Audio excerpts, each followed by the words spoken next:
Today's topic of lecture is conflict and war. The lecture will be divided into two parts. The first part will deal with the theories of conflicts in the international arena, and the latter part will deal with the concept of war.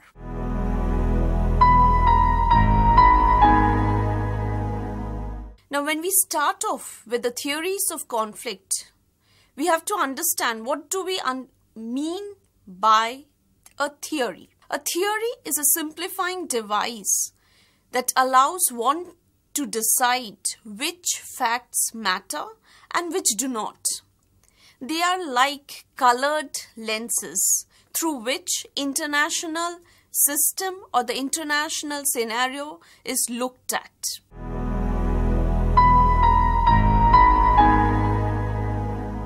Names which are associated with classical realism are Thucydides, Niccolo Machiavelli, Thomas Hobbes, and others.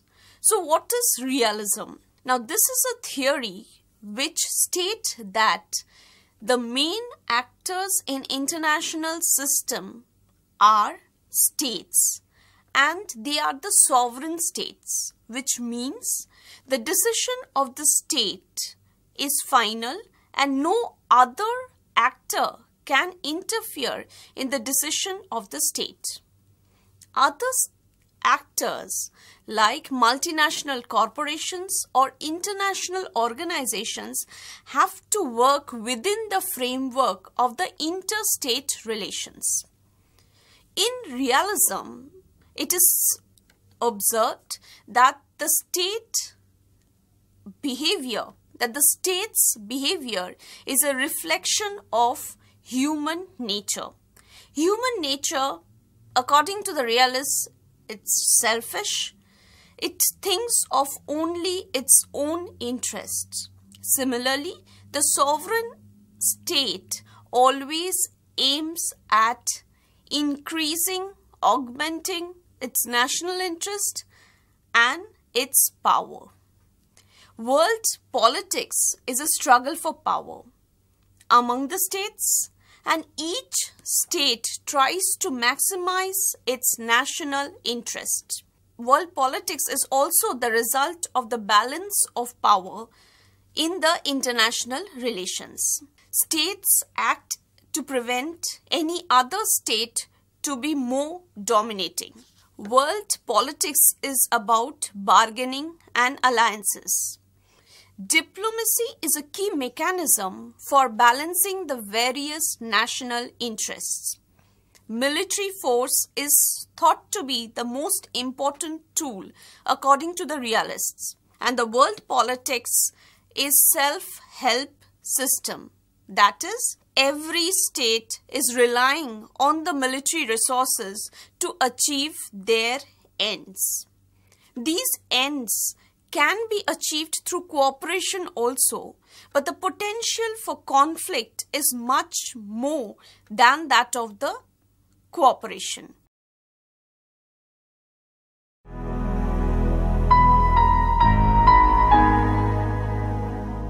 The names which are associated with neo-realism are Hans J. Morgenthau, Kenneth Waltz, T. Schelling, S. Krasner, John Mearsheimer, R.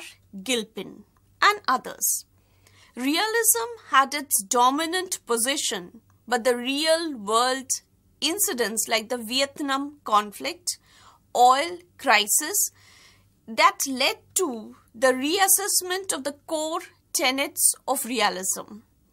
And in 1979, Kenneth Waltz brought his book, which was named The Theory of International Politics.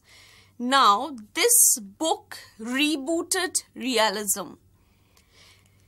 Waltz always supported structural realism, and he was more associated with the international system. Waltz believed in an anarchical environment, and neo-realism looked at international relations through the prism of competitive mechanisms. In the contemporary world, the threat of war was more fearsome than the war itself. The focal point of analysis were the structure of the system and the relative distribution of power. Now, in neo-realism, relative capability was given importance. States which were more capable than others would control international politics. Order was considered to be the result of balance of power, and any state would always try to prevent any rival to gain more power, and this could be through means of diplomacy, cooperation, and, if necessary, conflict.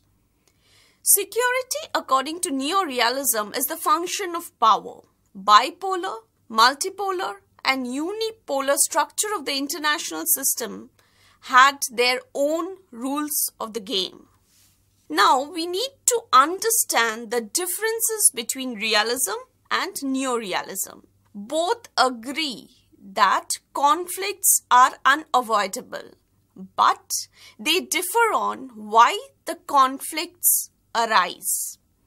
Classical realists believe that the sources of conflict are the result of human nature, which is imperfect and flawed.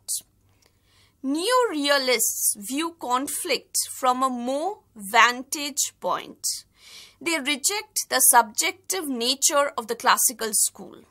According to Walls, if human nature is the cause of war, it will also lead to peace. Neo-realists believe that the international system is anarchic in nature because there is lack of world government. There is a lack of global governance system. Neo-realists are much more methodical and objective in their approach to international relations than the realists. Neo-realists borrows from classical realism, improves upon them, and builds upon its empiricism. Neo-realists interpret world politics as a delicate system of balance. No matter what style of government, each nation is viewed as a basic unit in neo-realism. Gains made by competitors diminishes the relative power of the self-interested states. It is a constant game of one-upping the other side. That is, we have to understand that according to neo-realism, every state should not only increase its own power, but increase its own power in relative position to another state. It is not absolute capability. The concept of relative capability is important in neo-realism. Neo-realism is a natural progression of classical realism.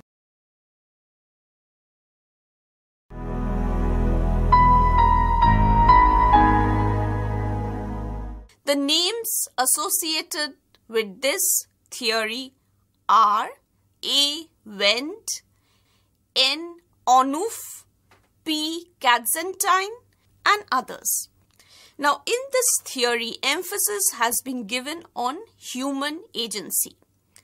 Reality of the international system is not a given but socially constructed view. Cooperation and conflicts which are happening in international relations are not due to material considerations. They are reflections of the agreements and the disagreements of the human minds. So, the human mind is very much given importance in this theory, much more than the material aspect of international relations. According to Constructivism, ideas precede matter in international relations. Constructivism originated in the 18th century, but many thinkers state that its position was reinforced after the end of Cold War by a group of Western scholars. Early constructivism believed that the history and social world were created by the human ideas and conceptions. Contemporary constructivism revived the argument which was given by constructivism in the 18th century and held the view that society, the world, and the human relations are not just natural or physical. They are shaped by human thoughts, ideas, and beliefs. It contradicts the positivist, scientific, material view of international relations.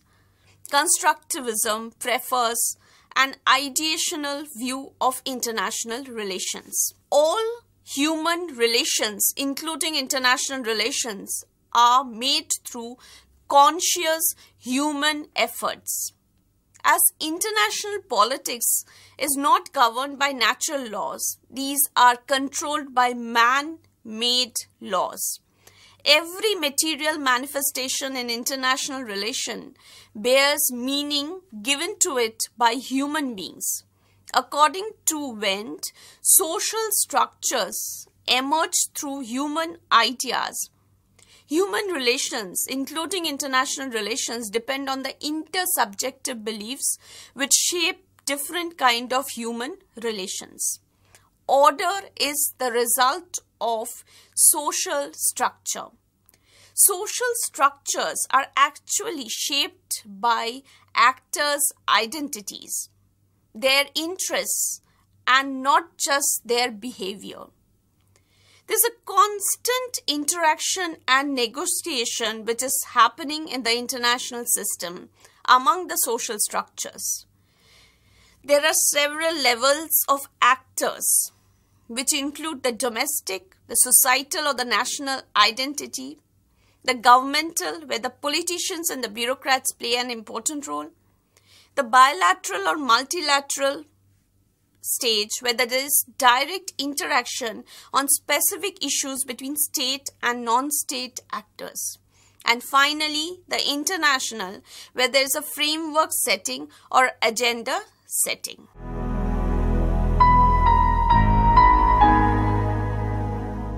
International politics takes place within the context of capitalist economy. Key actors, according to Marxism, are not states but classes. All behavior ultimately explicable by the reference to class interests or class conflicts.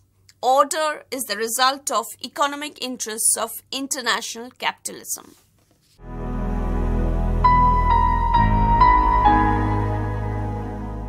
Justin Rosenberg, Benno Teschke are the names which are associated with neo-Marxism. Neo-Marxism developed their ideas directly from Marx's own writings.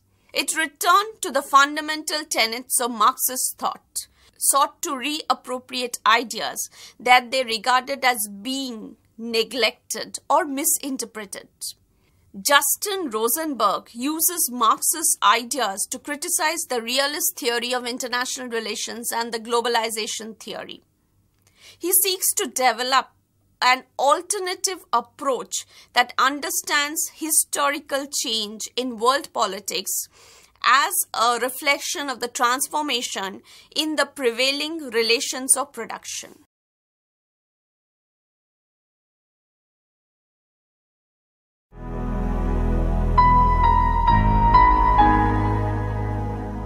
Now, we get into the second part of the lecture, which will be a discussion on war. Now, what do you understand by war? War has been one of the key institutions in the practice of international relations. It is the central focus of the study of international relations. War can be stated to be a brutal form of politics. Now, we'll be talking of some of the definitions of war. Quincy Wright has stated that war is a violent contact of distinct but similar entities.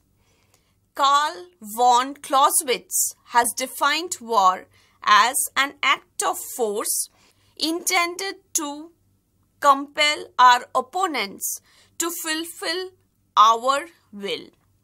Webster Dictionary has defined war as a state of usually open and declared armed hostile conflict between states or nations. Hedley Bull has defined war as an organized violence carried on by political units against each other. Michel Foucault has called the institution of war as the military dimension of society. This is because conduct of war requires a society to cooperate in performing complex tasks on a large scale. When a country is going into war, it is very, very necessary that people in the conflict and the internal structures need to work in a unifying manner. Internal cooperation is very much necessary for a country to win a war. When a state realizes that it is not being able to cooperate at the external level, in order to resolve a conflict, at times the state can get into a war. It's fighting outsiders. And until and unless the war is a very unpopular one, most of the times it is a unifying force. We can say, for example, the case of Vietnam War. When USA attacked Vietnam, there was a public opinion which was against this war. And as America was not getting the support of the American citizens, it was very, very difficult for America to go ahead with a war where there was actually no success coming.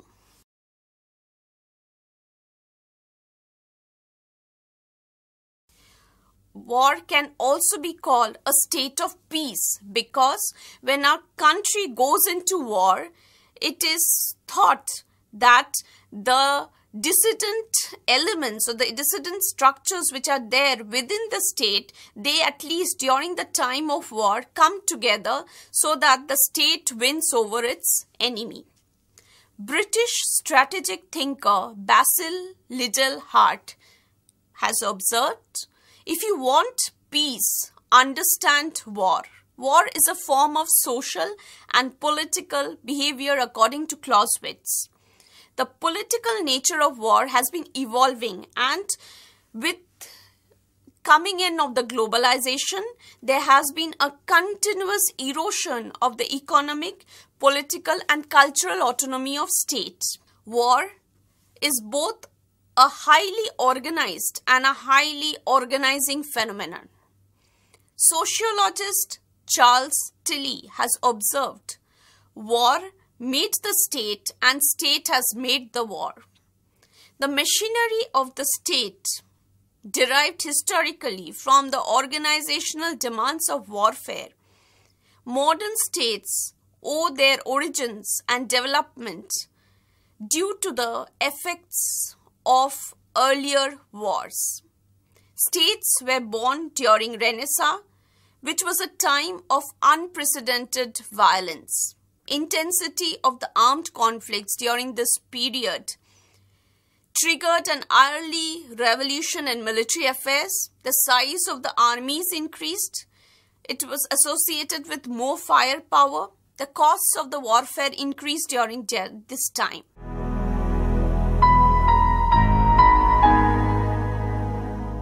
Now, the concept of revolution in military affairs became popular after the dramatic American victory in the 1991 Gulf War.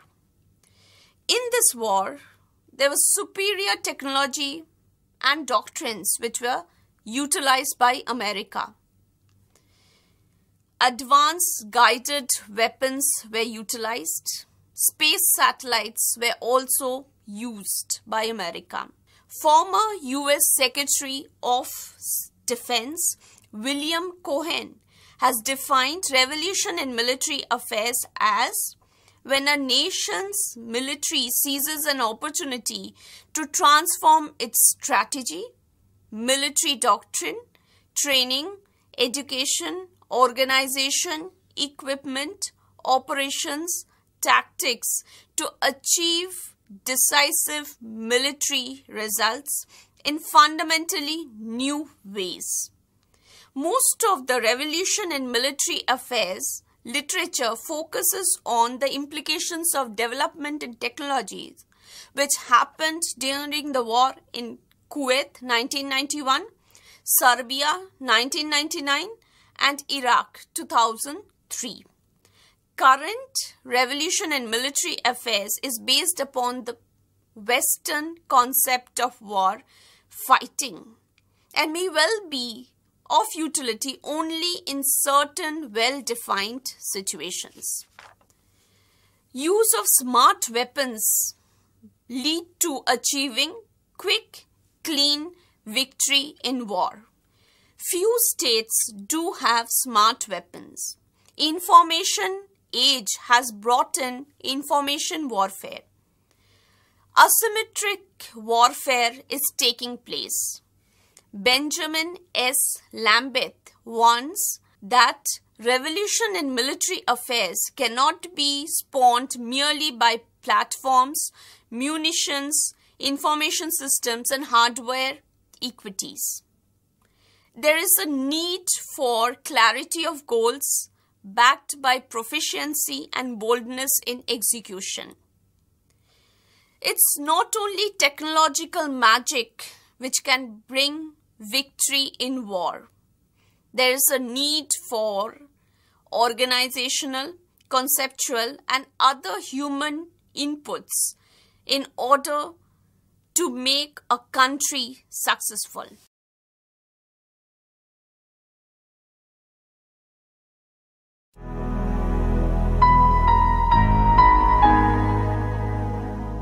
Now, global society is slowly moving from modern to postmodern age.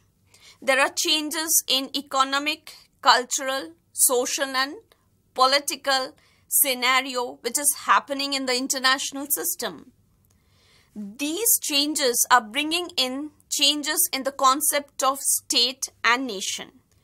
More and more contracting out of military services are taking place.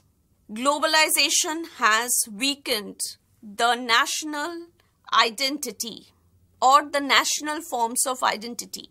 Media is playing a very important role in shaping and understanding war. The wars have become transparent and the media is being used by both the sides in the war to manipulate media images so that it helps in victory. Journalists have been transformed from observers into active participants, and at times they are really facing dangers of war. 20th century is bringing total war, which is involving the complete mobilization of human, economic and military resources of the state, and the aim is victory.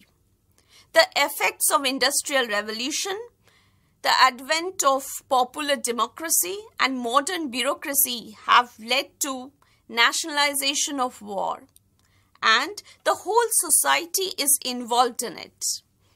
Raymond Aron has called it hyperbolic war, where the growing scale and the intensity of war are driven by the pressure of industrial and technological advances. Mary Kaldor has brought in the concept of new wars. It has emerged since mid-1980s.